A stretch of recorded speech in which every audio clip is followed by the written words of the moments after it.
whole lot of different Chinese teams, and here we go into our last series. It is our final best of 5 of the evening, and this will decide which one these players advances to the next round and advances, well, more importantly, out of Group A.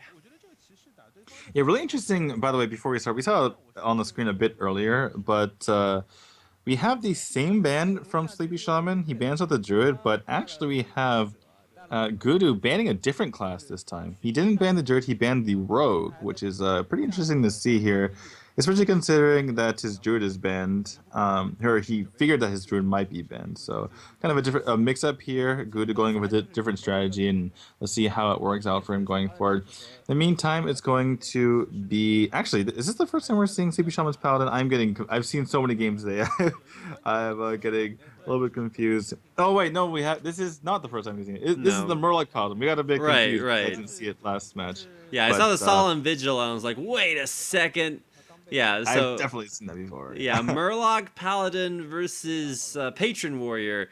It's going to be an interesting way to start things off. It was actually the first match of the game.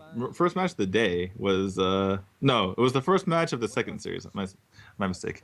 But yeah, in that particular game, we had it go basically it's the way that this matchup typically goes, which is that the Murloc Paladin wins eventually with the anything is possible. Essentially, as long as you have the answers to the patrons and all the other stuff. All the other temple cards or temple-ish nonsense that comes out of the Patron Warrior these days, now that Warsong Commander is nerfed, you can eventually, kill your opponent as the Murloc Paladin, which is what we saw in the first game. In any case, it's going to be up to Gudu to have a different game here and try to kill his opponent as fast as possible. Right, and that's definitely something that Patron Warrior can do if you are able to propagate your patrons very early and your opponent can't deal with them. Well, of course, we know by looking at a very, very strong hand there. SleepyShaman is pretty well, he has a lot of options as far as ways to clear off patrons. He's got Equality, Consecrate, he's got Equality and the... Pyromancer, so just a lot of different ways to clear off the board, and oddly enough, that is something that Murloc Paladins do best, is just clear the board over and over and over again. So what, it kills off their old minions, because they're going to get those back.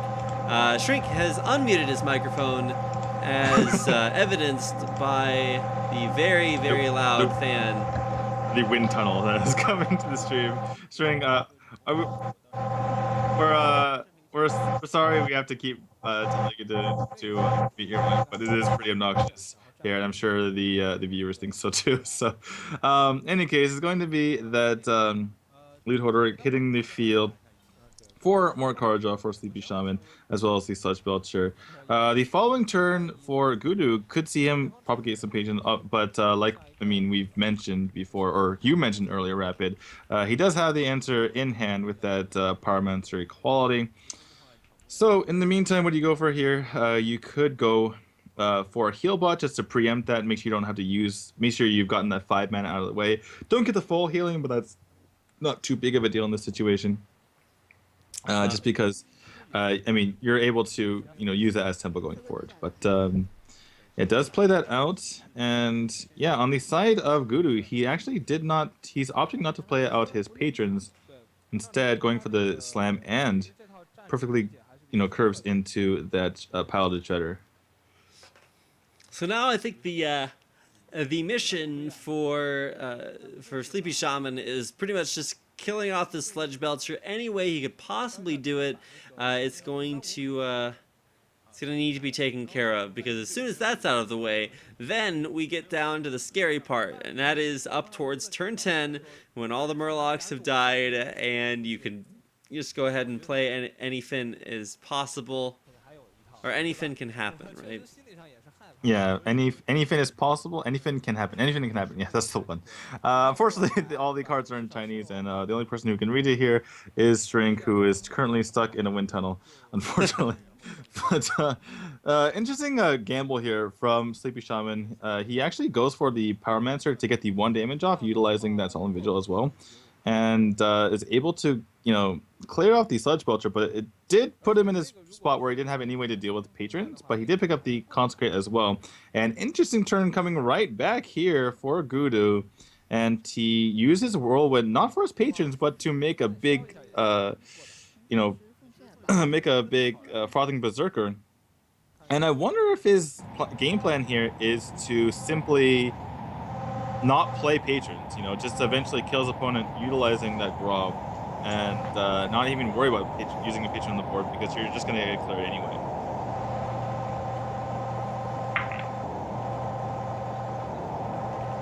All right, well, Shrink has joined us once again for fabulous commentary. And while we appreciate his insight, it's probably still having some issues there, Shrink. Well, I'm just using the speaker. I'm not sure. Right. Well, that's actually a lot better. Yeah, it's a lot better when you actually speak because then it catches your voice. I'm giving up on my headphones and I'm just talking through my computer rather than any other thing. Talking through your computer. Has science gone too far? I'm not sure exactly how that works out, but welcome back. We can now have Shrink's wonderful, fabulous commentary right as the broadcast starts to take a couple of hits here from the Lagarino department, but hopefully everything will be great. And of course, to make it even better, Murlocs on the field. Who doesn't love seeing Murlocs? They're cute, they're cuddly, and they kill you in well, maybe even just one more turn, although I don't think he's played the prerequisite number of Murlocs to be able to go for anything can happen. Right. I think that's the first Murloc we've seen, that Bluegill Warrior right there. And so that's really good for Gudu. He's able to just kind of not worry about any, Murlocs coming onto the field and killing him at any time soon. So he can just basically pressure his opponent. Decides not to play the Dread Corsair here, which is kind of interesting. But, I mean, SleepyShaman is kind of in an awkward spot, right? Like, what do you really go for here? Do you play the Doomsayer? Do you play out, Muster for Battle? Obviously, Muster just dies the Death Bite, but if your opponent doesn't really develop anything, that doesn't really matter too much.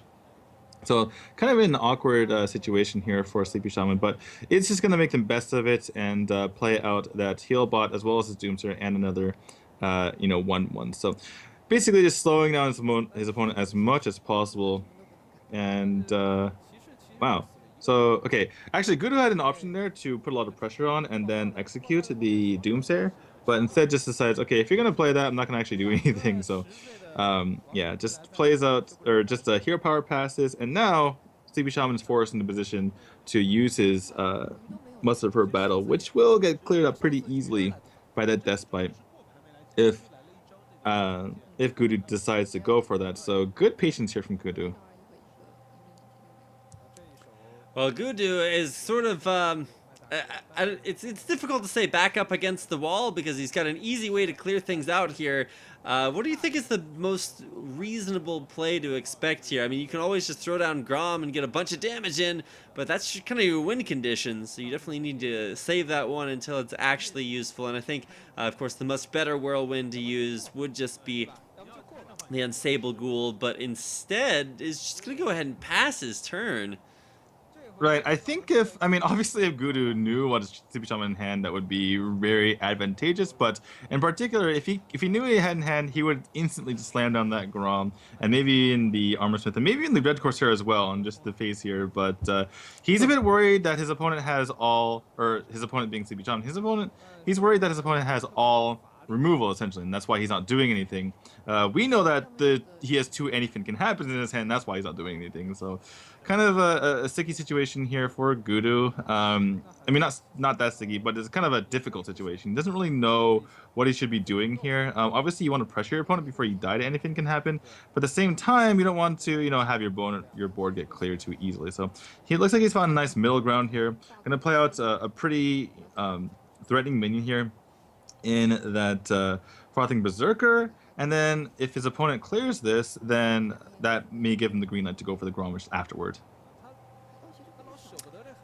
Yeah, and so for Grom, like, that is the big win condition. So it's actually really cool, at least for me, to see Patron Warrior finally like sort of working as intended. You've got big threats out there, big threats in hand, and the Patron Warrior threats are actually paying off, which is a little bit more difficult now that a Warsong Commander's been nerfed, but still out there and still pretty threatening.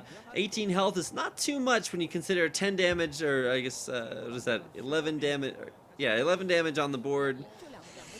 Yeah, this is a really tough turn here for SleepyShaman, though, because if he goes for the Lay on Hands, then he's basically committing himself to using his face to clear out that 10 damage, right? But if he goes for the Anything Can Happen, that's the only thing he can do, obviously, because it costs 10 mana, and you're only getting the 2 blue warriors, and you have to use that. Meanwhile, your opponent's getting more armor, and that makes it even harder for the second Anything Can Happen to kill your opponent. So, tough turn there for SleepyShaman, and yeah, it's just really awkward, and we might, let's see what we have here. We might see Gudu get aggressive. No, it looks like it's not going to be the case. But we actually see Gudu has lethal the following turn, though I imagine SleepyShaman is just going to slam down this Lay on Hands here right away. He actually gets the second Lay on Hand, which is pretty nice for him. We'll keep him alive for another turn. He won't even have to deal with this Dread Corsair on the board, so kind of nice. So SleepyShaman still staying alive, still is able to, stick in there a bit. Looking at that equality as well, just so, because he has the second equality, figures he has to win this game pretty quickly. But yeah, really back and forth game. It's basically just SleepyShaman trying to stay alive as long as possible so he can eventually kill. Well, I mean, that's somewhat of a morbid way to look at it, but it's like, just has to live long enough until he can kill. Bloodthirsty mindset, I suppose, but definitely the goal of all Patron Warriors out there, and of course, this one is no different. For SleepyShaman, you can tell maybe a little bit sleepy. He's gotta drink himself some of that water, keep himself hydrated as he battles it out on in Hearthstone. So Anything is a great card. Unfortunately, it does nothing when you haven't played your Murlocs yet, and that's one of the big inconsistencies of Murloc Paladin. Sometimes it just doesn't work. So Keeper of I always said Uldamon, but yeah. Okay, good. I was worried I was saying that wrong. Well, one more Murloc coming into hand. That's pretty cool, but won't actually even be able to play it because he's going to draw a bunch more Murlocs and finally getting the Murlocs that he needs, but it might just be a little bit too little too late because he is going up against a Patron Warrior who not only has a bunch of armor, a bunch of health, but he's also got a bunch of damage in hand too that will be pretty difficult to deal with. Yeah, Gudu has probably just been so frustrated this entire time. There were 3 or 4 turns in a row where if his opponent didn't heal, then he had lethal, and every single time SleepyShaman healed. Unfortunately, SleepyShaman, like you said, despite having a completely full hand, he's still in a bit of a pickle here as to what he should do. And I mean, even if he plays the Sludge Belcher, there is an attack plus an execute, and then you get to do a lot of damage to face in the meantime as well. So it'll be interesting to see what SleepyShaman goes for here going forward. I believe he has. Does he have any more healing? Did he use 2 heal bots as well? It's kind of, I don't really remember, but I don't think SleepyShaman has any more healing, and I'm not sure if he runs like Tyrion Forging. So it just needs to play out all of his Murlocs here so that he can use the Anything next turn and kind of win the game, but at the same time, he also has to worry about not dying, which is, right on top of his mind. I think you're pretty safe to play, just all 3 Murlocs. Yeah, you're well, okay, if you play all 3 Murlocs and your opponent's 1 damage off lethal, which you could go for, and then just kind of throw the Sludge Belcher in the win next turn. Looks like he's gonna head for the equality. Realizes he needs to finish this game pretty quickly, and he can play the Solemn Vigil as well for 2 after this. But looks like it's just going to be the Sludge Belcher, just to kind of put a barrier up, and then as well as the Murloc War Leader. Right, well, there's Dr. Boom. That's another, not necessarily win condition, but it creates so much pressure that you have to deal with it, and maybe that, sets up for more win conditions later. But either way, the big thing to worry about is whether or not this Anything is really going to do anything. Because if you play it now, I think you get back is it still just those? I Four. think Well, it's four bluegill warriors, which are 4 damage each, so it's 16 damage. So he's not actually dead. One thing he could actually go for is patrons. He hasn't really committed to patrons this game, realizing that there's so much removal. But he's seen 2 equalities, has Gudu. So that might be a good time to go for patrons because there's a very small chance that your opponent can deal with it. And we can see in Sleepy Shaman's hand there is no way to deal with patrons right now. But looks like it's instead going to go for Dr. Boom. Goes for the Battle Rage afterward, which is a bit of a misplay. It looks like he didn't consider all of his options before playing the Dr. Boom there. Definitely a little questionable there. And yeah, he's just gonna go ahead and use that keeper to make Dr. Boom maybe more like Dr. Fizzle. So it won't be exploding anytime soon. And in fact, it's not actually Dr. Boom that explodes anyway. It's the Boom bots, which we've already seen be super effective so far, even just tonight. Right. So this is a really interesting situation right here because he's going to use his old Merc guy, and he's actually looking at potentially using that Doomsayer as well, which is pretty interesting. I don't think he would have enough damage in that situation just to kill him with anything as possible. But right now, as we see it, I think he might. Oh no, if he had another War Leader down, then he would, because double War Leader on top of all of the other charged minions would kill. Right. From I think 35, and that's exactly what he's at. Okay, he's actually clearing the boom bots. I was gonna say there might have been a crazy lethal here from Gudu. Oh my gosh! Don't even do that to me, D2. That would be an absolutely insane lethal if that had killed off everything. I think wait, does he have lethal? No, he doesn't have enough mana. No, yeah. If he had 11 mana, he had lethal, I think. No, he doesn't have enough. What am I talking about? I'm being crazy. For some reason, I thought boom bots were gonna hit the face. I am insane. So the 100% chance for the Consecrate just tells you what the last card in this deck is. Speaking. But I believe that's enough. Okay, hold on. 37 damage. Can you do 37 damage here? I don't think he can. I think you need another War Leader. But we're about to find out. There's going to be a lot of Bluegill warriors to the face.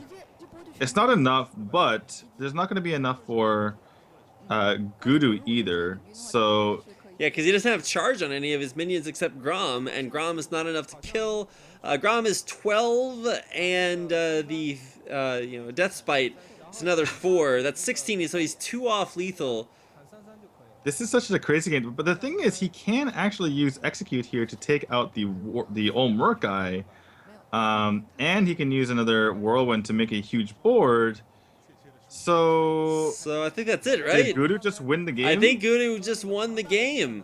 So he's gonna execute Old Merca, and I think, to be completely honest, I think Sleepy Shaman just used anything 1 turn too early because he needed that second War Leader to win the game.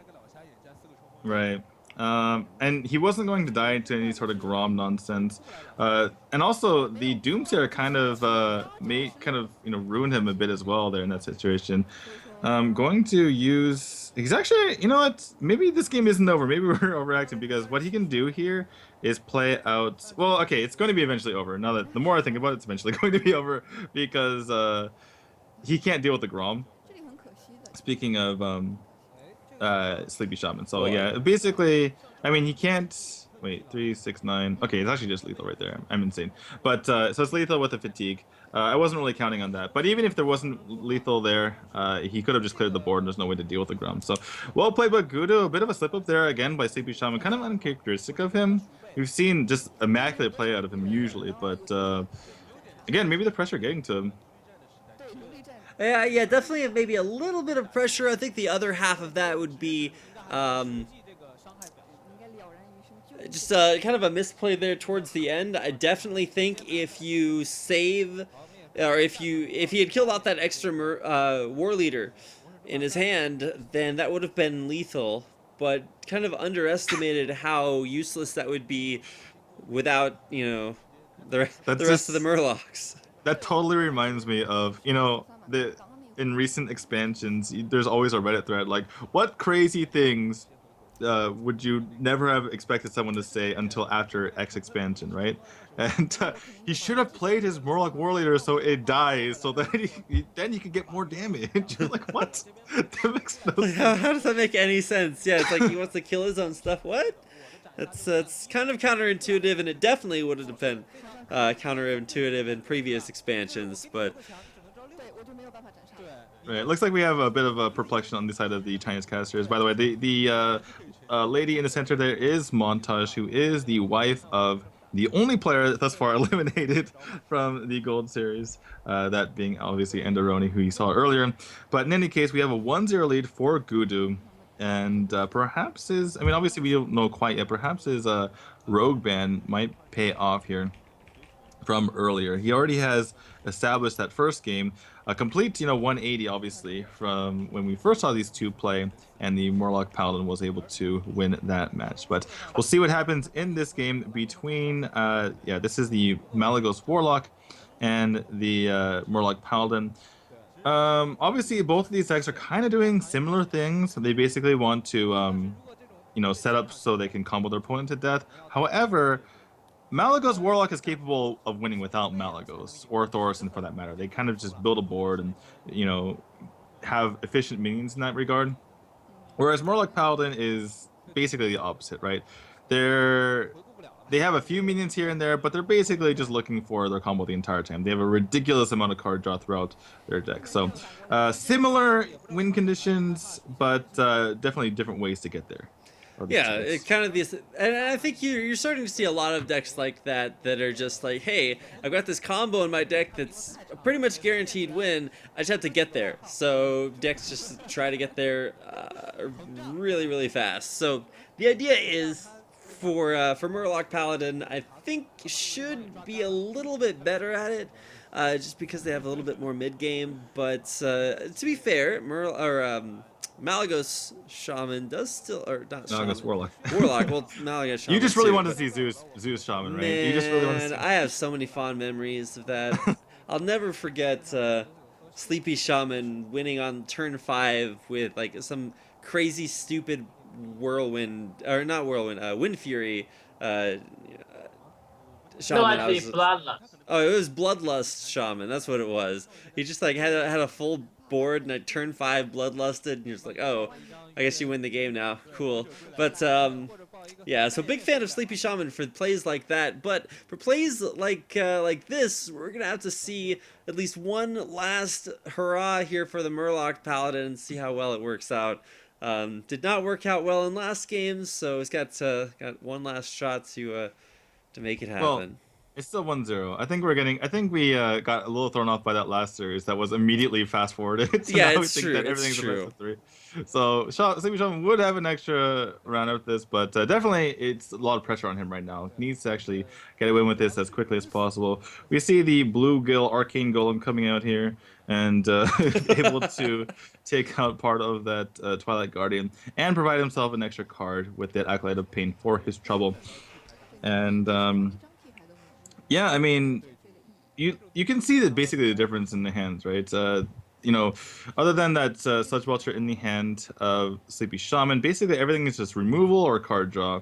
Whereas on the side of the Malagos Warlock from Gudu here, there's so many threats, and that's basically the difference, right? Like Gudu doesn't really need to wait for his Malagos, whereas SleepyShaman needs to absolutely draw anything, which he has done so far. And what's the count out right now? We've seen, obviously there's the Murkai on the field. We also saw the Bluegill run in. Have we seen anything else? Seen Bluegill and then War Leader, but I think that's about it. That's it. Okay, so we still need some more cards, or excuse me, more Murlocs to come out before SleepyShaman can do crazy things with Murlocs. In the meantime, Gudu's just gonna have to get the board and try to kill his opponent the old-fashioned way, which is through minions that are already on the board. I love how that's the old-fashioned way, because like theoretically, killing someone with minions should be like, that's the way you play Hearthstone, right? But alas, was not to be. So we're about to have a pretty big Twilight Guardian here. Kind of. I mean, unfortunately, Twilight Guardian doesn't get too big. Turns into a Druid of the Claw, which is kind of nice. But, I mean... I'm confused. Out of all of the cards in your deck that benefit from Brand Bronzebeard, you use it there. I think he's putting a lot of pressure on his opponent, saying, you have to kill my Brand. And not only that, but it's behind a taunt. So use your equality now, and then I can put bigger guys on the board. I think that's what he's trying to do here. Is that really worth it? I guess we're about to find out. It's gonna clear It the. baited in it baited in equality, if to be fair, you know. That is Although, true. Although it immediately was followed by Solemn Vigil for 0, so there is that. And second War Leader hits the field. But yeah, I mean, this is not looking the greatest for the Malagos Warlock, despite having such a stacked hand, right? Because, I mean, we've seen 2 War Leaders, we've seen a Bluegill Warrior. We just need to see a little bit more, and those 2 Anyfins in hand are going to do a lot of work. Yeah, he's already drawn into those cards, which, to be fair, can be some of the more elusive cards to get in Murloc Paladin. You know, you get all your Murlocs, you kill all your Murlocs, and you're like, yeah, I did what my deck's supposed to do, and you just like don't have those cards, and you're like, oh wait, I can't win the game without them. But he does have them both. Still needs to kill off an old Murkai and stuff, but well, I believe he only needs 1 more Bluegill or a Murkai. In fact, actually, well, okay, if you had 4 War Leaders and 2 Bluegills, how much damage is that? Because that's a lot of War Leaders. yeah, that actually is a ridiculous amount of War Leaders. Plus 2, 4, it's 8 on both, right? So it's 20 damage just from the 2 Bluegill Warriors. So that actually could work, but it's a bit risky. So I imagine he'll wait for 1 more Murloc. But I think if he... Oh, there's a Bluegill Warrior. So I think that's it. I think that's just game. I don't know how you come back from this, honestly, if you're Malagos Warlock. We'll see what Gudu can do about it, but I don't think it's possible, even with the Sludge Belcher. Yeah, even with Sludge Belcher, even Sludge Belcher and Healbot combined, I'm not sure about this. It is looking dire for our heroes, or at least for Gudu. He is, I mean, he's got a cool deck, and it's got a good idea, and he does also, to be fair, have that Lotheb, which will delay those Anyfins from being played. Right, and let's just do the math here while we're waiting, because the first Anyfin obviously it's 2 and 2, but from there the second one, no matter what happens, even if it's 4-3, if it's 4 War Leaders and 3 Bluegills, that's 30 damage from the Bluegills. If it's 3-4, then it's 8 times 4, which is 32. So it's either 30 or 32 damage. So, yeah, as long as there's no taunt on the field, and we already see, you know, Gudu's already used his taunt, then it's guaranteed lethal. Well, no taunts on the field right now, although, drawing into some scary cards with that Soulfire. Though, to be fair, when you're playing against Malagos Shaman, and, you know, SleepyShaman knows exactly what he's... Or Malagos Warlock. Malagos Warlock. I'm going to do that every single time. When you're playing against Malagos Warlock, and you're at 30 HP, you probably know that you're okay for a few turns. Well, wait, what? The Paladin player doesn't have to worry about dying anytime soon. Right. Yeah. Okay, I see what you're saying. I thought you were saying that the Warlock was okay. Looks like he got rid of his dragon, so his Black Queen Corruptor didn't go off, which is very sad to see here. But it's not going to make any difference in the world. There's so much damage coming out of SleepyShaman here. I don't even want to think about this. Yeah, anything is definitely possible. Jesus. Oh my gosh. All right, yeah. All those numbers on the field, way too high for me to count. That's going to be SleepyShaman taking that game and finding yet another win with his Murloc Paladin. Right, so he's able to take 2 wins today, 2-1 with that deck so far. And we are tied 1 game apiece in this particular series, so anyone's match still. And it'll be just... I mean, these matches have gone on so long that I feel like, you know, a lot of the... You know, people like to complain about RNG and Hearthstone, but I feel like a lot of the RNG equation, or RNG stuff, has been taken out of the equation because of, you know, so much... how long these games are going. And how many decisions that these players have had to make. So I feel like, you know, this is going to come down to definitely who the best player is in this series, which is refreshing to see. Absolutely. Always love to see skill and merit rewarded. And after playing this many games of Hearthstone tonight, I would hope that that is the end result. I think we've had 5 best of 5s tonight, so that is a lot of Hearthstone to play amongst just four contenders. So Last game of the night, or last series of the night, is not disappointing. We've seen a win for Murloc Paladin, which is a win for everyone because I love that deck. It's so cool. But it's certainly not cool to play against when you know that you get to turn 10 and all of a sudden you take 1,000,000 damage. So Roughly 1,000,000 damage. But no, I calculated it, man. Those numbers are so high. Oh my gosh, it's ridiculous. But yeah, so that's gonna tie the series up at 1-1, if I'm not mistaken. the best of 3 to see if who can stay in this tournament and who is going to join Anderonie out the door. Montage not looking too happy that her husband is out of it. But we'll see who takes it. What are the decks remaining? I know, okay, so it's going to be mage for both players. One of them is the Tempo Mage, which is a bit, has a lot of tech cards in there, a lot of situational cards. The other is Druid, right? Right, yeah. So Druid was banned for one player, but still there for the other player. Yeah, so SleepyShaman has Druid and Mage, and then of course it's Mage and Warlock there for Gudu. Right. We're going to see a rematch of the matchup that we saw in their first best of 5, which is the very tech card heavy Tempo Mage versus the Freeze Mage. That ended up going to Gudu in the end in a kind of strange fashion, to be honest. What he was able to do is pressure SleepyShaman enough that SleepyShaman had to use all of his burn to clear the board and his Alexstrasza on his own face to be able to stay alive. And in the end, he just ran out of damage. Gudu actually did apply the lethal damage, but it was going to be really hard for SleepyShaman to win anyway. But in this case, going to be a Doomsayer on turn 2 for SleepyShaman, realizing that Owl is a card that is played in Gudu's deck. So going to use this to kind of give himself some tempo here. 1-for-1 trade with that Mana Worm. And now SleepyShaman has the opportunity to just play out this Ice Block, unobstructed. Yeah, obstruction of ice blocks, blocking the justice there. But the thing to worry about right now is about tempo getting out of control. Well, if you frost Frostbolt the Flame Waker. Yeah, I was like, if you frostbolt the Flame Waker out of the way, there's been way too many words tonight, man. Need more Hearthstone. I'm sure words are difficult at whatever time it is where you are. It's about 4 a.m., 3:30 currently. So that is a very difficult time for words, I can attest. It's been a long day. It's been a very long day. So I mean, what better way to fill your day than with a lot of Hearthstone? So can't complain, certainly. But now we get a chance to see what Tempo Mage does best, and that's play a lot of minions that do some pretty cool things.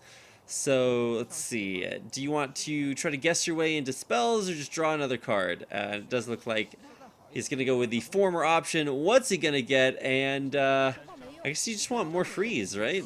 Or I mean, what are you really freezing though?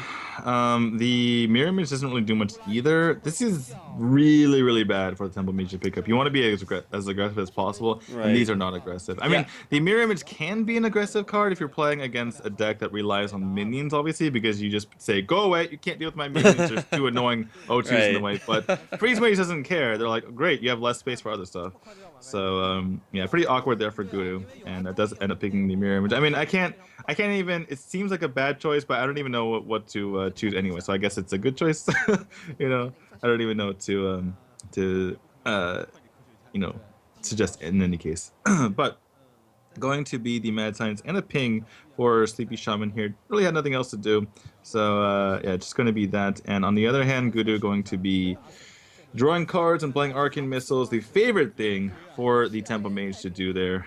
And going to clear out that Mad Scientist and put a lot of damage to face. In the meantime, SleepyShaman has the Blizzard, but again under a lot of pressure, which is what we've seen for the second game in a row now between these two deck variants. And it's actually, it's not necessarily, one of those like super close battles, fighting for tempo like we've seen earlier. Either the Tempo Mage, gets a lot of it early on and is just like is able to apply too much pressure for the Freeze Mage, or the Freeze Mage isn't pressured enough, gets the ice blocks and barriers that he needs, freezes everything out, gets on to turn 15, 16, and just has way too much burst off of Antonidas. So, some things to watch out for. Wow. Sorry, the owl comes right on time. I mean, Gudu, to be fair, had a way to deal with this Doomsayer with that fireball, but anytime you can save a fireball to the face by using an owl, I mean, it feels pretty good, man. And Lepronome coming off the Sail Force. Not really want to see. You want to see something like Ysera, obviously. But I mean, it'll do. It might actually help in the future. You put it down at a really awkward time, and basically your opponent can't clear the board because they're going to take lethal damage, and they have the ice block up and they're very low. So we'll see when Gudu decides to play it, and I wouldn't blame him for not playing it right here. And it looks like he's not going to. Yeah, just going to avoid that, and that's look. I mean, look at his hand. It's basically everything is free, so that's pretty cool. However, with Alex Straza doing 15 damage and putting an 8/8 body on the field, that's going to be kind of scary. However, also kind of scary is the Archmage Antonidas, who is going to be doing a lot of work this turn. That is 4 fireballs that are about to come in to Gudu's hand. Right, and this is, I guess I overlooked this earlier when he picked the mirror image, because this is almost certainly why he picked it for this option to go with Antonidas, or even just, Flame Waker. But yeah, is going to be able to play out this mirror image for yet another fireball. We'll see what he goes for, whether he goes for using the... Okay, so he can actually pop the block right here, and actually he can, freeze this Alex Strauss to get even more fireballs in hand, which is obviously pretty nice. You're able to do that, and going to, now he's going to play the Lepronome, which is very interesting. It makes it so that there can't be any sort of flame strike or even a blizzard coming out of SleepyShaman here. So really, really well played here by Gudu, and so much pressure onto SleepyShaman right now. He actually needs to Frostbolt his own mad scientist, I believe. Unless he picks up Ice Block right here. And he doesn't. Wow, yeah, no, apparently, yeah, there's no justice in the world, and that is going to be a very, very sad 1 health freeze mage. I mean, and we've seen only 1 Ice Barrier as well, so I believe he has to go Ice Barrier, Mad Scientist, and either Frostbolt or Fireballs on Mad Scientist. Okay, looks like he's going to go for an aggressive approach here and go for the fireball on the face, and then hopefully... Okay, this makes a lot of sense coming with SleepyShaman. Hopefully he picked up the ice block for his sake, but instead of the ice barrier. But it definitely makes sense, because what he wants to do here is he needs to kill his opponent as quickly as possible. So he needs to pick up Pyroblast next turn. He cannot win the game by continuing to stall, because there's way too many fireballs. So yeah, as you can see, that 14.3% chance of getting a Pyroblast, really? That's kind of interesting. So very heads up play. Okay, 7.7. Sorry, okay, looks like the graphic wrong there. So 7.7% chance. Very heads up play, by the way, by Gudu, looking for the Vitality Totem there, and that's why he threw away his Shredder. But not going to be it. And SleepyShaman is going to drop another game to Tempo Mage. Maybe Gudu is on to something here with all those tech cards, because he has beaten Freeze Mage 2 games in a row today.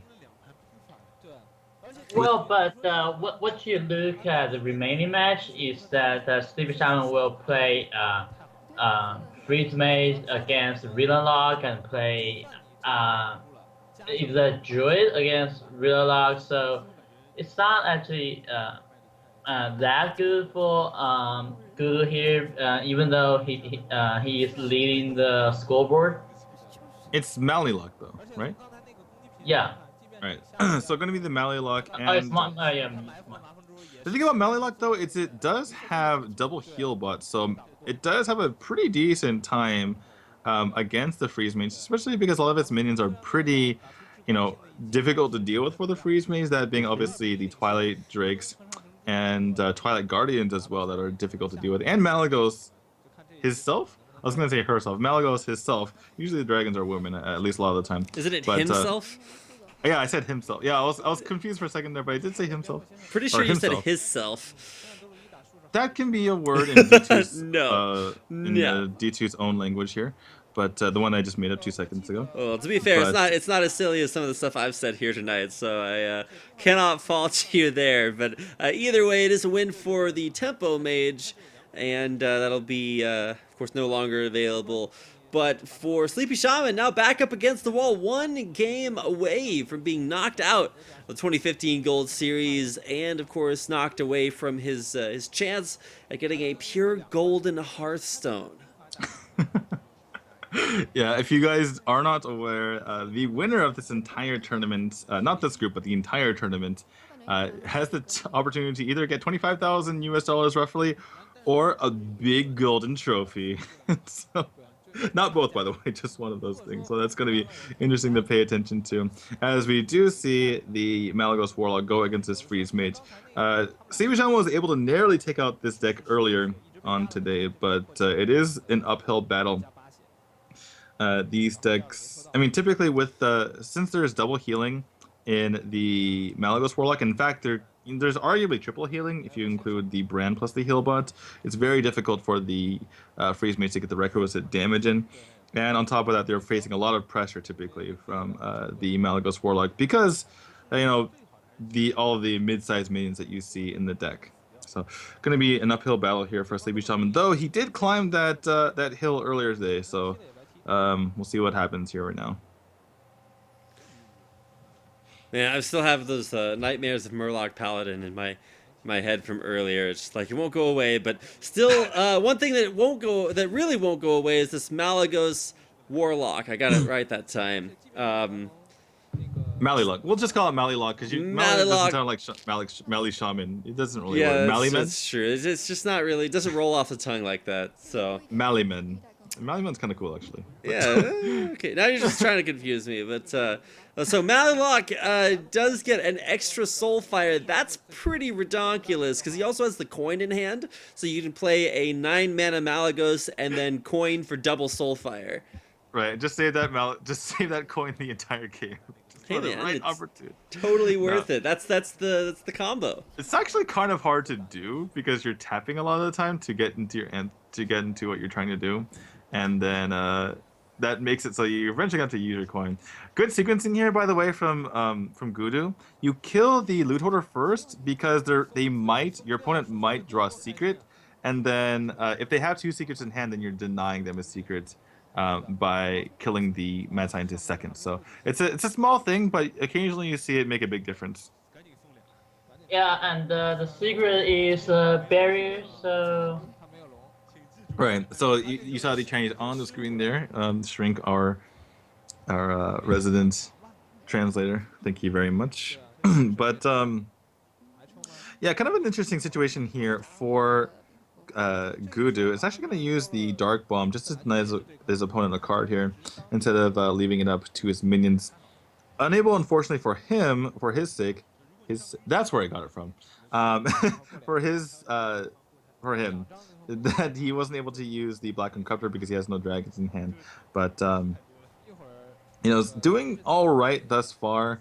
Just keeping the pressure on. Has the brand heal bot, which might be what he's saving his coin for in the future turns to get a big heal off and maybe do something else. But in the meantime, not even going to play his Dark Peddler. I imagine he's waiting for a different time to use that because he might want to have better information.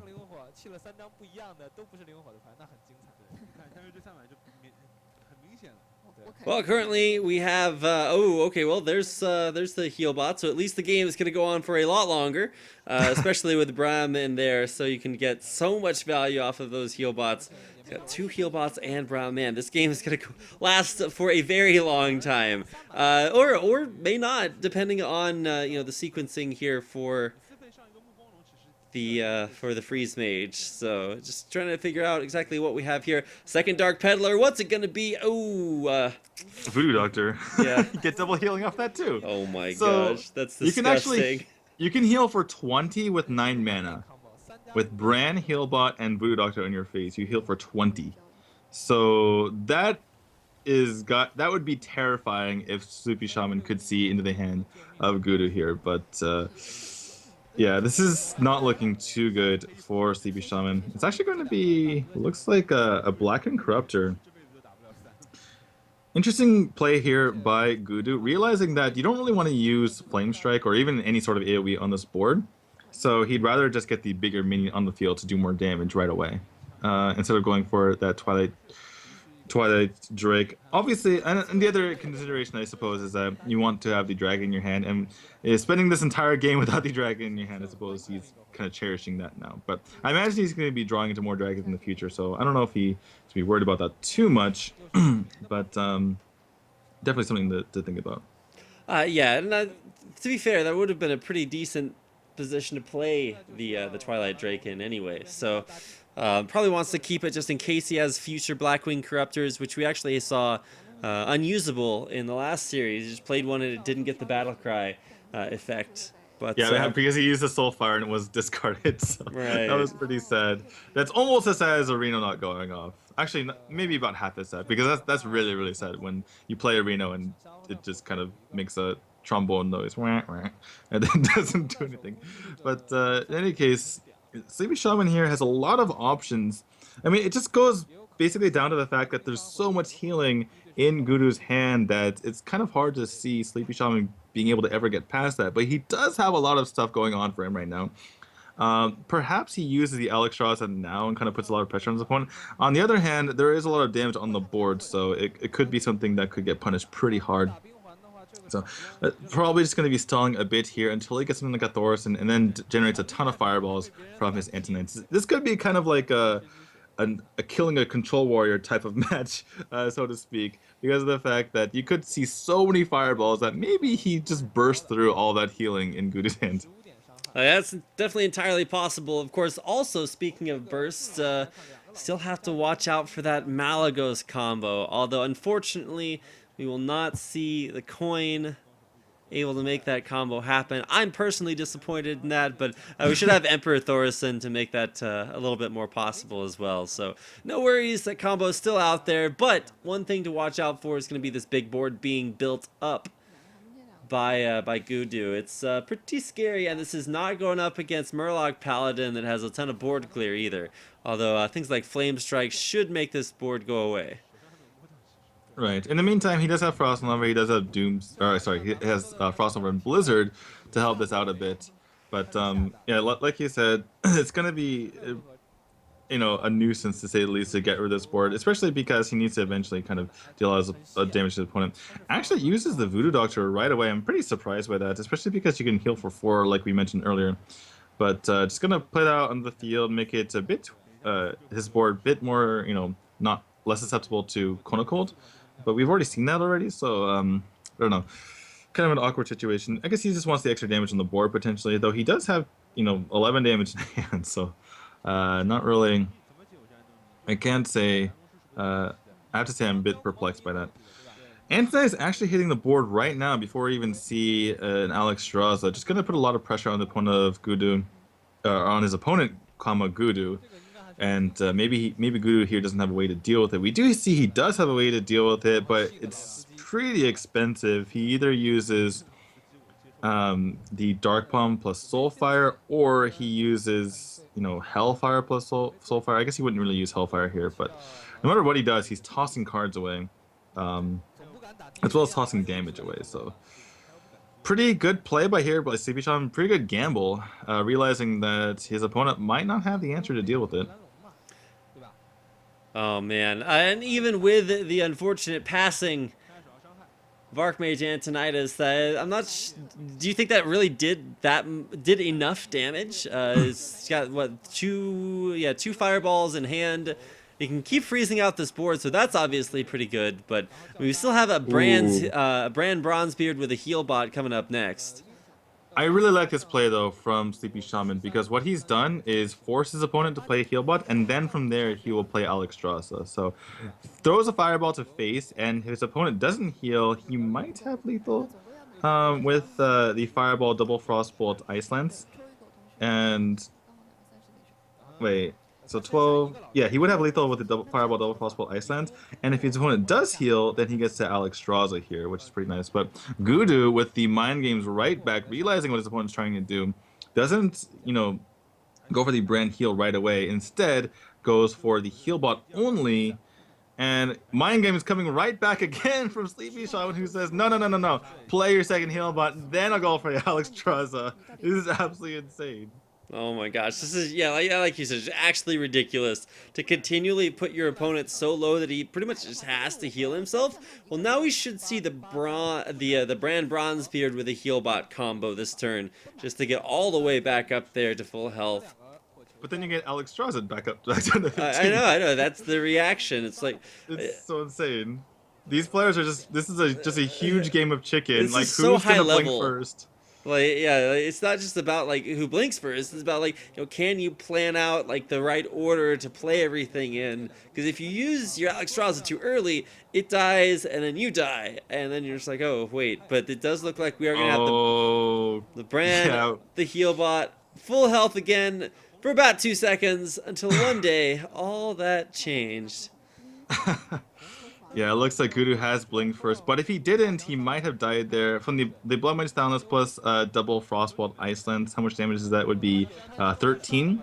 So he wouldn't actually be dead, but he would be pretty darn close. And so that's risk he couldn't really take. Did go for the healing there. Now it gets immediate Alex Strazed. However, SleepyShaman still doesn't have enough damage to kill his opponent. But he does have time. He does have the he has the Ice Block in play. He has Ice Block in hand. He has a Frost Nova. So he definitely has the time to be able to do that. Looks like Gudu's looking for some more answers here to be able to, maybe find himself some damage or, whatever. But yeah, just pick that up with the Immortal Call instead of using tap. And now it looks like SleepyShaman is 1 damage off lethal. No, wait, he has lethal. No, he doesn't have lethal. He has 4 plus 4 is 8 plus 5 is 13 plus ping is 14. So he's actually 1 damage off lethal. Oh my god, he tapped! Wait, what? Gudu tapped. What? Why? Why? I don't know why. Why did he tap? In what world would you ever do that? I don't know, but he tapped. Oh, he's looking for Lotheb, I guess? Well, he found the Lotheb. Unfortunately, things like Lotheb do not save you from situations like this. Well, okay. To be fair, SleepyShaman had the ability to Blood Mage, Frostbolt, Frostbolt, Ice Sense, and Ice Block on the same turn, and then he had Pyroblast we just picked up. Obviously, you don't know that that's going to be the case, but still a bit of a blunder there by Gudu, and SleepyShaman is going to tie the series up 2-2. Wow. Yeah, just like that. Off of just something so simple as just that tap. That's kind of the way the cookie and the Hearthstone tournament crumbles. And what better befitting way to end the day than on our final best of 5 series going all the way to 5 games. Look how tired SleepyShaman looked there. He was just exhausted. And living up to his name, I guess. Do not blame him. Like I said, it is almost 4 a.m. here, so if you guys are watching on the it's about 6 p.m. in China, but they did get started at noon. And obviously they've had to kind of keep track of their opponents' games as well. So non-stop Hearthstone for about 6 to 7 hours is kind of crazy. And yeah, we like you said, we are going to go into Game 5 here between these two players. Who can move on and who will crumble, like you mentioned earlier with that metaphor. But it's going to be the Druid versus the Malygos Warlock. Pretty interesting matchup. We've seen this come into play in the recent meta. And I do believe Druid is still favored in this. Druid typically is kind of like blanket favored against control Warlocks, but Malygos Warlock is pretty dang strong. Though the player who made this deck kind of a reality for the most part, Purple, says that Druid is kind of a bad matchup. So we'll keep his word for it. And yeah, going to be an uphill battle now for Gudu after SleepyShaman was able to take that last game. Well, SleepyShaman versus, I guess kind of his final boss before, well, more to come, but of this tournament of the, Yeah, that's too much ramp. Tarnassus, wow. Wild Growth plus Double Innervate, that's too much ramp. After seeing Dark Bomb, I think you might just want to go for the Shredder here, though. Just to get more pressure on. Because you have another Innervate. If you ever pick up a big card, a lot of times you don't want to use Innervate right now because you want to save it later for something bigger. And if you don't have it in hand, then it can mess you up. But yeah, going for the Shredder now definitely makes sense, because if you pick up a bigger card later, pick up a 5-drop this next turn, you can actually just play out anyway. But still pretty awkward here for SleepyShaman. Needs to start picking up some minions soon. Yeah, definitely, and especially for Gudu though, he does need to start dealing with stuff on the board. Well, eventually, because if you let one thing stick, then more stuff sticks, and then all of a sudden you're up to turn 9 with 30, 40 damage on the board. So, of course, wants to make sure to try to clear things out there. The tempo BGH though is still pretty smart. There's nothing really BGHable in the tempo druids deck, combo druids deck. There is Dr. Boom, but there are 2 BGHs in the Mali log. So Gudu is kind of relying on being able to draw the second BGH by the time the Dr. Boom comes out. And on top of that, he's already seen one innervate, so you're not going to see, likely, Dr. Boom come out anytime soon. And the third thing is that, obviously, this BGH contested first half of the Shredder, which is obviously a big deal. So it definitely makes sense. And actually, it looks like SleepyShaman is just going to go for the innervate into the Keeper rather than the Druid of the Claw, which is pretty interesting. Kind of makes sense because the BGH, its threat is in its attack power, not in its durability there. So could have gotten cleared up by a Hellfire, which we did see was picked up here by Gudu. So heads up play there by SleepyShaman. And Wrath comes into the hand of SleepyShaman. I'm just trying to weigh all of the different options here. So for SleepyShaman, the way that he wins this game is by valuing into the combo. So he's going to try to limit his opponent's board condition, and then have stuff stuck to the board when he plays his combo. Now, in order to make that happen, he is going to actually have to have the combo at some point this game, and of course he's only on turn 4 right now, so it's going to be still a while. An unbuffed up Wormrest agent is not very impressive. It does live against Hellfire. That is true. At the very least. And this is actually kind of awkward for Gudu, because he wants to just play out his Azurdic, right? But if you don't have a dragon, you can't activate the Blackwing Corruptors, which is kind of a problem as well. Blackwing Corruptor doesn't actually do anything here. It just kind of, shoots off a 3 damage thing somewhere. And instead, it's just going to tap into this Dark Peddler, which is a bit slow in my opinion. Picks up either Corruption, the Reliquary Seeker, or the Blood Imp. And I imagine it's going to be either the Blood Imp or, it's going to go with the Blood Imp, which makes it annoying, speaking of the Dark Peddler, to kill. Makes maybe things in the future hard to kill as well, unless you eventually see a swipe. But could have gone for the Corruption and kill something as well, but just going to have something really annoying on the board. All right, well... I was just going to say, as far as the things that are going to be really annoying on the board, there's another Shredder, there's this Druid of the Claw, a lot on there, and it's actually, going to go ahead and taunt that up instead of going for some early damage, because he doesn't actually have the combo, so there's no real threat that he has to put out there. But I'm just trying to keep an eye on the status, the progress of both players. For Yolo Miracles player SleepyShaman, he just needs the combo. That's what he's looking for. That's the dream. We'll see whether or not that becomes a reality here in just a second, or in just a few turns, as he draws into more and more of his deck. Right, that Azure Drake is actually pretty huge though, because he needs, Azure Drake and Ancient Allure are the 2 cards that he's looking for. He needs to pick up minions to stay on the field, and if you can pick minions up that actually draw you into more cards and more minions and the combo like you mentioned, that can be absolutely huge. But if not, then you could definitely run Dry as the Druid, and then the Malagos lock takes over. So definitely, point of consideration there for SleepyShaman. I'm definitely going to be looking to, get those key cards there. But again, this matchup so far has been pretty back and forth. The Druid hasn't completely run out of stuff. But meanwhile, the Malagos Shaman hasn't, been tempo out of the game quite yet either. So there's definitely any player's game at the moment, as we see a trade again on this Blackwing Corruptor. And honestly, this Blood Imp is doing a lot of work. It's making it very difficult for, SleepyShaman to clear some of these minions. Well, clearing out even just what's in hand is going to be incredibly effective. Still no Malagos. Of course, if you're going to name the deck after a card, you should probably be able to, pick it up and use it. But It's coming. We're only on turn 8 anyway. But of course, turn 8 means that we're close to turn 9, and that means with 2 minions on board, it's still a pretty difficult place to play Hearthstone for Gudu, because he knows that the more that's left on board, the more damage the combo is going to do. And currently, he is sitting with a 0/1 minion on board. Ooh, wow. But wow, Sorry to cut you off there. Yeah, beautiful top deck there. He's going to be able to get himself a card and clear out that Azure Drake.